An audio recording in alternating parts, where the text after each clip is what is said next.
For Ezio, since he's not an assassin at the beginning, I wanted to create this sense of even more brutality, even more viscerality into it, which is like you feel more the blade, you feel more that it's tough to assassinate someone. Real violence is brutal. You can't kill someone by just slashing at them with a sword. You know, when you kill someone, there's an effect. Your weapon reacts, gets stuck in their bodies. They react to being hit. This is really one of the core concepts of combat. We want to just push it to the point where every time people see a move, they're like,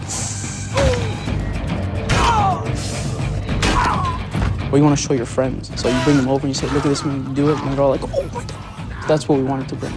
Another thing we wanted is to make fight better, but also make it so that fight wasn't the only tool in the game. So in AC2, there will always be an option for escaping. You have to play smart. You can't always fight every fight because you're going to lose.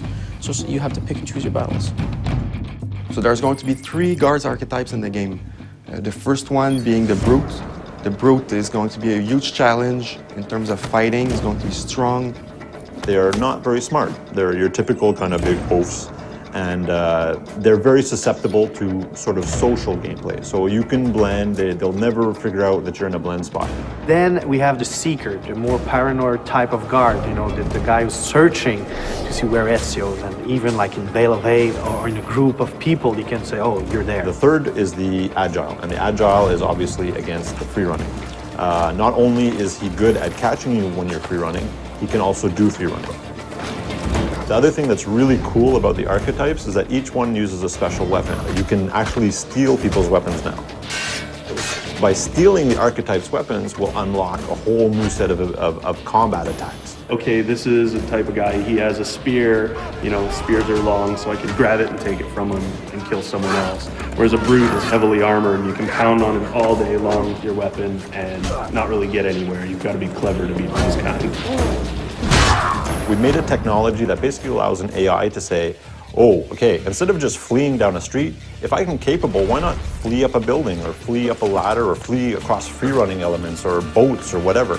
Instead of just having this sort of predictable path where you can see the guy taking off, now the player is going to have to adjust, and the AI will then counter-adjust to what the player is doing. In AC2, we have a bunch of new weapon types. We have maces, two-handed weapons, axes and swords. Hammers, spears, halberds, different types of daggers, hidden blades, 2 hidden blades. These allow for a lot of interesting variety to the combat. In AC1, the only thing you could do in fight with the hidden blades was counter kills. There was nothing else. But this time around, it counts as a full weapon. You're going to want to be more visceral. You're going to want to attack. You're going to want to kill. You're more of a badass.